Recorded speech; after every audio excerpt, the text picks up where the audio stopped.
Welcome students, Rajneesh classes की integral calculus की class में आपका एक बार फिर से स्वागत है। इंटीग्रल कैलकुलस की जो बुक है, जो बीएससी बीटेक में आया करती है, यूनिवर्सिटी सिलेबस में है, एग्जाम्स में है और कई कॉम्पिटिटिव एग्जाम्स में आया करती है, उसकी लेक्चर सीरीज चल रही है हमारी। इसमें टॉपिक चल रहा है मल्टीपल इंटीग्रल्स। लास्ट क्लास में जो लास्ट लेक्चर हमने पोस्ट किया था उसमें हमने बात की थी चेंज ऑफ वेरिएबल्स की, कि हम किसी भी डबल इंटीग्रल या ट्रिपल इंटीग्रल के अंदर वेरिएबल्स को कैसे चेंज कर सकते हैं। अगर प्रॉब्लम एक फ्रेम में है तो उसे दूसरे फ्रेम में कैसे ट्रांसफॉर्म किया जाता है। आज की क्लास में हम बात करेंगे change of order of integrations की। किसी भी डबल इंटीग्रल को सॉल्व करते हुए आपने एक बात ऑब्जर्व की होगी कि हर डबल इंटीग्रल के साथ एक ऑर्डर अटैच रहा होता है। जैसे मैं आपको डबल इंटीग्रेशन देता हूं, limit f1y to f2y any function of xy dx dy limit a to b। तो इस इंटीग्रेशन का अपना एक ऑर्डर है सॉल्व करने का, इंटीग्रेट करने का। वो ऑर्डर क्या है कि हम इस इंटीग्रेशन में पहले x को ही इंटीग्रेट कर सकते हैं, यानी कि x के रेस्पेक्ट में इंटीग्रेशन किया जाएगा y को कांस्टेंट ट्रीट करते हुए। फिर हर उस प्लेस पर जहां पर x है आफ्टर इंटीग्रेशन, हर उस प्लेस पर जहां x है हम वहां पर लिमिट्स यूज कर लेंगे, पहले अपर लिमिट माइनस में फिर लोअर लिमिट। देन सिर्फ एक y का फंक्शन बच के आएगा,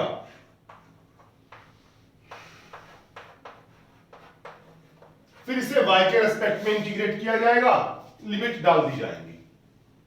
अब इस इंटीग्रेशन का ऑर्डर क्या हुआ कि पहले इंटीग्रेशन x के रेस्पेक्ट में होगा, देन y के रेस्पेक्ट में। आप सीधे ऐसा नहीं कर सकते कि y के रेस्पेक्ट में इंटीग्रेट कर लें बाद में x के रेस्पेक्ट में करें, इन्हीं लिमिट्स को यूज करते हुए ऐसा नहीं किया जा सकता।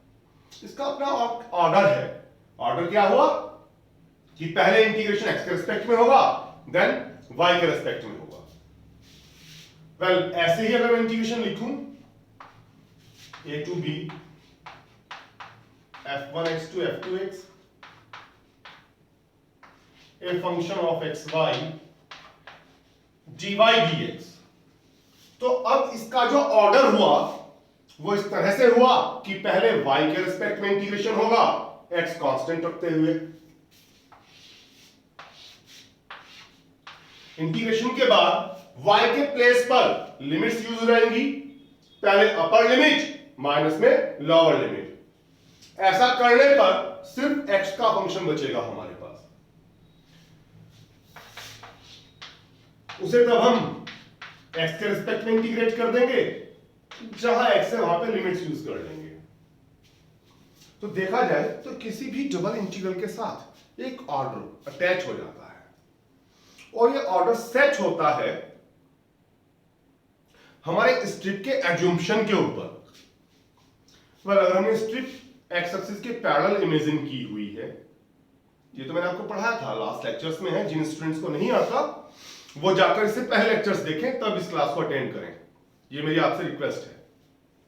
हाँ, तो इंटीग्रेशन का जो ऑर्डर है ये डिपेंड करता है स्ट्रिप के सिलेक्शन के ऊपर। जैसा कि हम सब जानते हैं कि जो भी डबल इंटीग्रल है वो एक एरिया के ओवर परफॉर्म होता है। उस एरिया के ओवर इंटीग्रेट करने के लिए अगर हमने एलिमेंट्री स्ट्रिप एक्स एक्सिस के पैरेलल एज्यूम की है, तो स्ट्रिप जहां से स्टार्ट होती है ये एंड जिस भी कर्व के ऊपर है, इस कर्व की इक्वेशन से x की वैल्यू, x की लोअर लिमिट देती है हमें, जो कांस्टेंट या y का फंक्शन हो सकती है। फिर स्ट्रिप जिस कर्व के ऊपर फिनिश होगी, खत्म होगी, उस कर्व की इक्वेशन से x की value in terms of y और मे बी कांस्टेंट हमें x की अपर लिमिट देगी। फिर हम स्ट्रिप को मूव करेंगे पूरे एरिया के अंदर एक्स एक्सिस के पैरेलल रखते हुए। मिनिमम जिस पॉइंट पर ये स्ट्रिप जा सकती होगी, वहां से y की वैल्यू y की लोअर लिमिट देगी, मैक्सिमम ये जहां तक आएगी एरिया के अंदर उस पॉइंट से y की वैल्यू हमें y की अपर लिमिट देगी। तो अगर हमने स्ट्रिप को x एक्सिस के पैरेलल रखा है तो जो पहली लिमिट आती है हमारी, ये y का फंक्शन या कांस्टेंट रहेंगी और इंटीग्रेशन पहले x के रिस्पेक्ट में होगा, उसके बाद फिर y के रिस्पेक्ट में होगा। लेकिन अगर आपने गिवन एरिया में स्ट्रिप एज्यूम की है y एक्सिस के पैरेलल, जो भी एरिया है आपके पास, अगर आप उसमें स्ट्रिप y एक्सिस के पैरेलल इमेजिन कर लेते हैं तो स्ट्रिप जहां से स्टार्ट होती है, ये एंड जिस भी कर्व के ऊपर है उसकी इक्वेशन से y की वैल्यू आपको y की लोअर लिमिट देगी, may be in terms of x और कांस्टेंट। स्ट्रिप जहां पे खत्म होगी, ये एंड जिस भी कर्व के ऊपर टिका हुआ है उसकी इक्वेशन से y की वैल्यू वही x का फंक्शन या कांस्टेंट y की अपर लिमिट देगी। फिर हम स्ट्रिप को मूव कराते हैं y एक्सिस के पैरेलल रखते हुए। मिनिमम स्ट्रिप x की जिस वैल्यू पर आ सकती है वो x की लोअर लिमिट, मैक्सिमम जिस वैल्यू पे जा सकती है वहां से y x की वैल्यू x की अपर लिमिट बन जाती है। तो अगर हम स्ट्रिप को इमेजिन कर रहे हैं y एक्सिस के पैरेलल तो इंटीग्रल का ऑर्डर ऐसे सेट होता है कि जो इंटीग्रल तैयार होके आएगा उसमें पहले इंटीग्रेशन y के रिस्पेक्ट में होगा, लिमिट्स x की टर्म में या कांस्टेंट यूज की जाएंगी, बाद में फिर x के रिस्पेक्ट में होगा। तो साहब अब यही करना होगा आपको, एक इंटीग्रेशन दिया जाएगा, आपको उसका ऑर्डर चेंज कर देना होगा। तो ऑर्डर चेंज करने से क्या सेंस हुई हमारी कि अगर ऑर्डर ऐसा है जिसमें पहले x के रिस्पेक्ट में इंटीग्रेशन होता है, बाद में y के रिस्पेक्ट में, तो हमें इस इंटीग्रल को ट्रांसफॉर्म करना होगा दूसरे इंटीग्रेशन में जिसमें पहले y इंटीग्रेट होता हो, बाद में x इंटीग्रेट होता हो, और सॉल्व करने पर वैल्यू सेम ही आए। और अगर दिया गया इंटीग्रल ऐसे सेट है कि पहले इंटीग्रल y के रिस्पेक्ट में होता है, बाद में x के रिस्पेक्ट में, तो इसे कन्वर्ट करके हमें इसे ट्रांसफॉर्म कर देना होगा दूसरे इंटीग्रेशन में जिसमें पहले x इंटीग्रेट होता हो, बाद में y, और हां सॉल्व करके वैल्यू एक ही आए। तो प्रश्न यह उठता है कि ऐसा किया कैसे जा सकता है। तो ये बहुत मुश्किल काम नहीं है, बहुत सिंपल काम है, बड़ी आसानी से आप ऐसा कर सकते हैं, इंटीग्रल का ऑर्डर चेंज कर सकते हैं। बस आपको वो एरिया डिस्कवर करना है। कौन सा एरिया? Area of integration. जैसा कि हम सब जानते हैं कि कोई भी डबल इंटीग्रल हो वो एक एरिया के ओवर ही परफॉर्म होता है। तो हमें जो भी इंटीग्रल दिया गया है ऑर्डर चेंज करने के लिए, हम पहले ये पता लगाएंगे, हम ये पहले चेक करेंगे कि किस एरिया के ओवर ये इंटीग्रेशन हो रहा है। श्योर वो एरिया बाउंडेड ही होगा। क्यों? क्योंकि इंटीग्रल बाउंडेड है। अनबाउंडेड भी होगा तो भी चलेगा। तो आपको जब एक बार एरिया फाइंड हो जाए तो आप इमेजिन करेंगे कि इसने स्ट्रिप कैसे मानी थी इंटीग्रल को तैयार करने के लिए, एक्स एक्सिस के पैरेलल या वाई एक्सिस के पैरेलल। बड़ा सिंपल है, अगर पहले x इंटीग्रेट हो रहा है तो स्ट्रिप x एक्सिस के पैरेलल मानी गई थी, पहले y इंटीग्रेट हो रहा है तो स्ट्रिप y एक्सिस के पैरेलल मानी गई थी। इसने जैसे भी मानी थी आप उस स्ट्रिप को पलट के मान लेंगे उसी एरिया के अंदर। दैट मींस अगर दिए गए इंटीग्रल को तैयार करने के लिए स्ट्रिप x एक्सिस के पैरेलल इमेजिन की गई थी तो आप उसी एरिया में भी स्ट्रिप मानेंगे y एक्सिस के पैरेलल। और अगर उन्होंने स्ट्रिप y एक्सिस के पैरेलल मानी थी तो आप स्ट्रिप लेंगे x एक्सिस के पैरेलल और नए सिरे से उसकी लिमिट्स फाइंड आउट करेंगे। ऐसा करते ही उसी एरिया के ओवर इंटीग्रेशन तैयार हो जाएगा। बस स्ट्रिप चेंज होने के कारण उसकी लिमिट्स चेंज हो जाएंगी। और स्ट्रिप चूंकि हमने चेंज कर दी है, x एक्सिस के पैरेलल थी तो y एक्सिस के पैरेलल कर दी, y एक्सिस के पैरेलल थी तो x एक्सिस के पैरेलल हमने कर दी। तो ऐसा कर देने से जाहिर सी बात है कि इसका ऑर्डर भी चेंज हो जाएगा। दैट मींस अगर पहले x के रिस्पेक्ट में इंटीग्रेशन था, बाद में y के रिस्पेक्ट में, तो अब पहले y के रिस्पेक्ट में आएगा, बाद में x के रिस्पेक्ट में। और अगर पहले y के रिस्पेक्ट में था, बाद में x के रिस्पेक्ट में, तो अब चेंज कर देने के बाद पहले x के रिस्पेक्ट में होने लगेगा, बाद में y के रिस्पेक्ट में। तो सिंपली इंटीग्रल का ऑर्डर चेंज हो जाएगा। एक बार दोबारा रिपीट करके सुन लीजिए अगर कोई कंफ्यूजन हो आपको तो। अब चलिए आगे बढ़ते हैं, मैं आपको कुछ एग्जाम्पल की हेल्प से ऐसा करके दिखाऊंगा।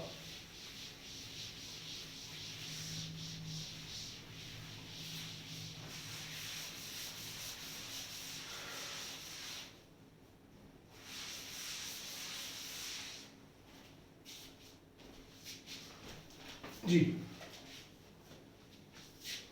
वेल, तो सपोज कीजिए आपके पास ये प्रॉब्लम है, change the order of integration. हमें इस इंटीग्रेशन का ऑर्डर चेंज कर देना है। किसका? 0 to a 0 to x f x y dx dy। मैं आपको ऑर्डर चेंज करना तो सिखाऊंगा ही, साथ ही साथ ये बात भी सिखाऊंगा कि आप अपने सॉल्यूशन को एग्जाम में प्रेजेंट कैसे करेंगे। क्योंकि जब हम किसी भी इंटीग्रल का ऑर्डर चेंज करते हैं तो ये बड़ा सिंपल काम रहता है, इसमें कुछ खास करने के लिए रहा नहीं होता, तो उस पर तो मार्क्स मिलेंगे नहीं आपको। तो मैं आपको ये भी सिखाऊंगा कि आप एग्जाम में इसे प्रेजेंट कैसे करेंगे, लिखेंगे कैसे। वेल, पहले तो मैं आपको सॉल्व करना सिखाता हूं। दिए गए इंटीग्रेशन पे ध्यान दीजिए, लिमिट्स है 0 to a 0 to x dy dx,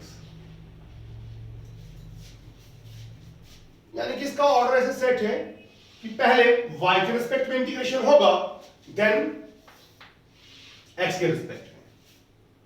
पहले y के रिस्पेक्ट में हो रहा है, तो इन्होंने जब इंटीग्रल तैयार किया होगा एरिया ऑफ इंटीग्रल के ओवर, तो स्ट्रिप कैसे मानी होगी?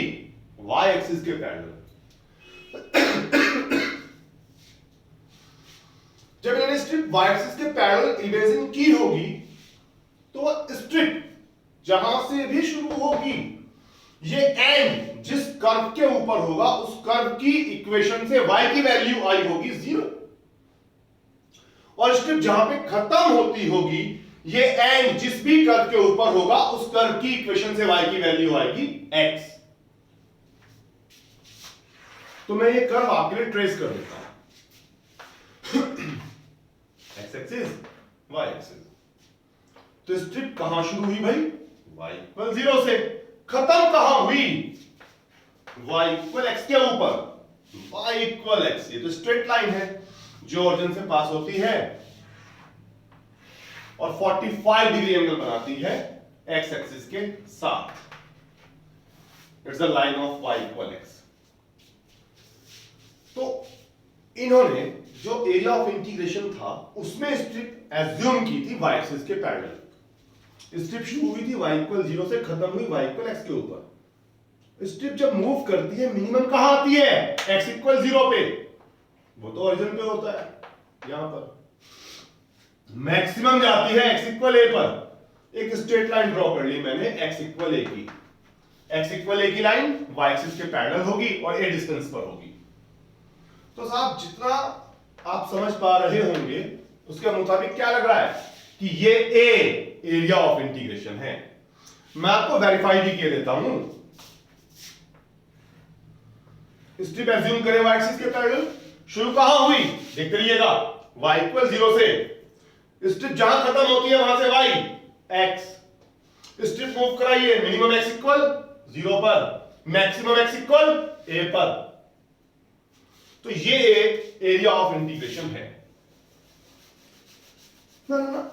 आपको y एक्सिस के पैरेलल नहीं माननी, वो तो इन्होंने मानी थी इंटीग्रल तैयार करते हुए, हमें तो ऑर्डर चेंज करना है। तो जाहिर सी बात है हमें स्ट्रिप पलट के माननी पड़ेगी। यानी इन्होंने अगर इंटीग्रल तैयार करते हुए स्ट्रिप इमेजिन की थी y एक्सिस के पैरेलल, तो अब हम स्ट्रिप इमेजिन करेंगे x एक्सिस के पैरेलल इसी एरिया A में।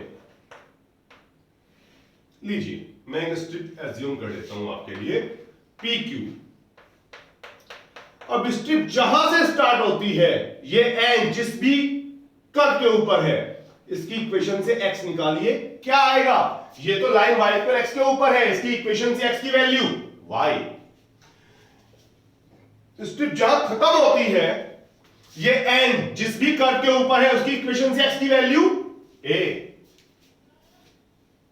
अब आप स्ट्रिप को मूव कराइए एक्स एक्सिस के पैरेलल रखते हुए।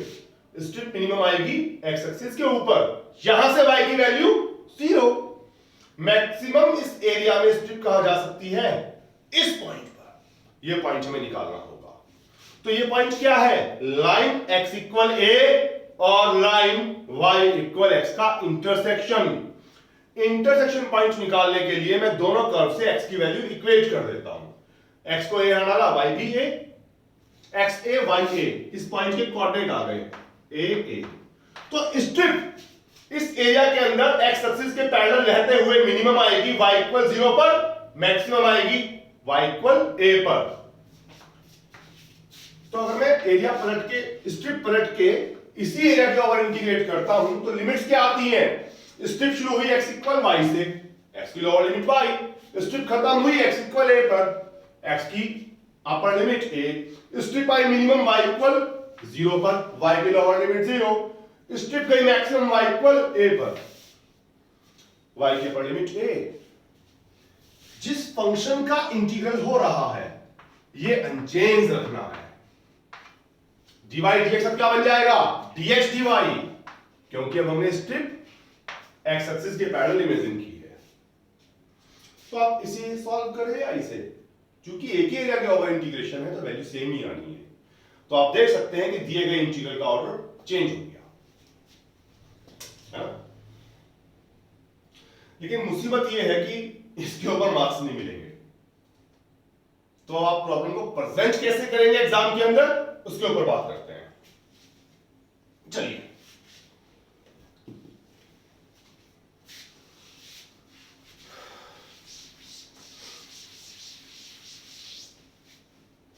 फर्स्ट ऑफ ऑल तो आप ये बताएंगे कि रीजन ऑफ इंटीग्रेशन क्या है।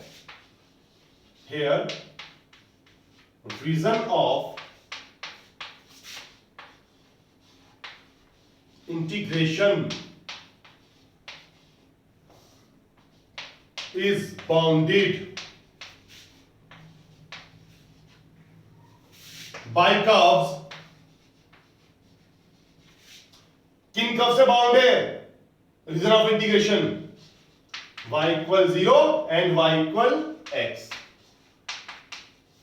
है ना। ये तो कहा था, इसने स्ट्रिप एक्सिस के पैरेलल मानी थी, तो स्ट्रिप जहां से शुरू हुई वो कर्व से y की वैल्यू क्या ही होगी, 0। तो एरिया ऑफ इंटीग्रेशन बाउंड हुआ किस कर्व से, y इक्वल 0 से और y इक्वल x से। कहां से कहां तक, from x equal 0 to x equal a, as shown in figure, जैसा आपने फिगर में दिखाया भी है, एरिया a। तो एरिया ऑफ इंटीग्रेशन कहां से कहां तक बाउंड है, y इक्वल 0 से और y इक्वल x से, जैसा फिगर में दिख रहा है। कहां से कहां तक है एरिया, x इक्वल 0 से x इक्वल a तक। ये तो हमने एरिया बताया। अब ऑर्डर चेंज करने के लिए, now to change order of integration,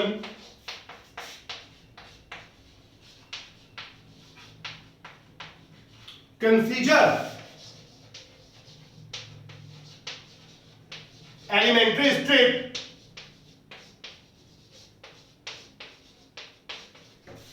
PQ parallel to x axis। वजह क्लियर है बिल्कुल, इन्होंने y एक्सिस के पैरेलल मानी थी, हमें ऑर्डर चेंज करना है तो हम एज्यूम करेंगे x एक्सिस के पैरेलल। अब बताएंगे, स्ट्रिप स्टार्ट्स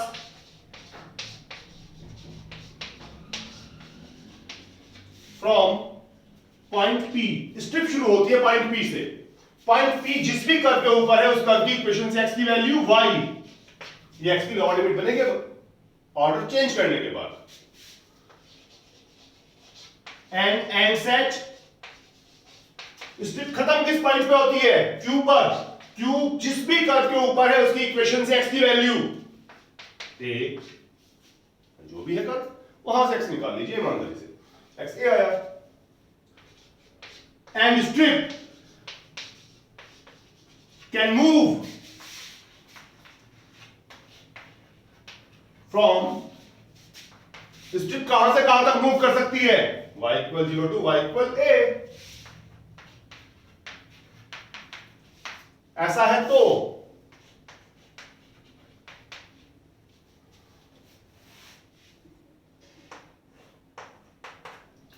जो दिया गया इंटीग्रल था क्या था, 0 to a 0 to x fxy dy dx। Order change करने पे क्या बना, अब स्ट्रिप शुरू कहां से हुई थी, p से x की वैल्यू y, खत्म कहां हुई, q पर, q से x की value a, strip minimum I y equal 0 पर, मैक्सिमम गई y इक्वल a पर, इंटीग्रैंड अनचेंज, dy dx का बन जाएगा dx dy, that's it. Any doubt? कोई अगर आपको डाउट आता है तो सिंपल कमेंट सेक्शन में जाइए, कमेंट कीजिए अपने डाउट को, मैं उसके ऊपर सॉल्यूशन के ऊपर वीडियो बना के पोस्ट कर दूंगा। अब आप वीडियो को पॉज करते हुए नोट कर लीजिए, प्रेजेंटेशन बहुत इंपॉर्टेंट है। मैं हर प्रॉब्लम के साथ आपको प्रेजेंटेशन नहीं सिखा सकता, तो प्रेजेंटेशन आप इसी प्रॉब्लम में देखेंगे, आगे बस हम सिर्फ प्रॉब्लम को सॉल्व करेंगे। नोट कीजिए। तो ठीक है स्टूडेंट्स, आज आप इसी के ऊपर काम करेंगे। टेक्स्ट बुक्स के अंदर आपके जो भी एग्जांपल क्वेश्चंस दिए गए हैं आपने ट्राई करें, प्रैक्टिस करें। अगली क्लास में हम इसके ऊपर और ढेर सारी प्रॉब्लम सॉल्व करने वाले हैं। Till then good bye.